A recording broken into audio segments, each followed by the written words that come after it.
Israel में एक अकाल पड़ गया। एलीमेलेक, नाओमी और उनके पुत्र भोजन की खोज में मोआब को गए। एलीमेलेक मर गया। पुत्रों ने मोआबी स्त्रियों ओरपा और रूत से विवाह कर लिया। तब पुत्र भी मर गए। तीनों स्त्रियों के पास पति नहीं थे।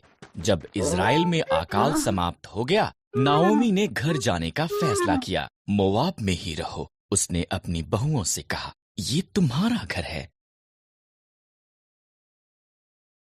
ओरपा वहीं रही, पर रूथ ने कहा, जहां भी आप जाओ, मैं जाऊंगी। आपके लोग मेरे लोग होंगे, आपका परमेश्वर मेरा परमेश्वर होगा। रूथ और नाओमी इकट्ठे वापस इज़राइल को गईं।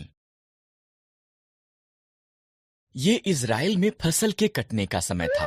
नाओमी ने रूथ से कहा कि वो जाकर खेत में काटने वालों के पीछे फसल को बीन ले। खेत एलीमेलेक के संबंधी बोअज का था। बोअज रूथ के पास आया।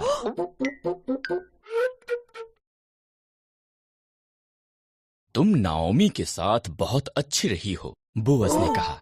घर छोड़ना मुश्किल रहा होगा, परमेश्वर तुम्हें आशीष दें। उसने रूथ को भोजन दिया और अपने जवानों को उसकी देखरेख करने को कहा। रूथ ने नाओमी को बताया कि क्या हुआ था। नाओमी मुस्कुराई। जब कोई मरता है, उसका निकट संबंधी उसके परिवार की देखभाल करता है। वो व्यक्ति उनका निकटतम छुटकारा देने वाला संबंधी है। बोअज हमारा निकटतम संबंधी है, उसके निकट ही रहना।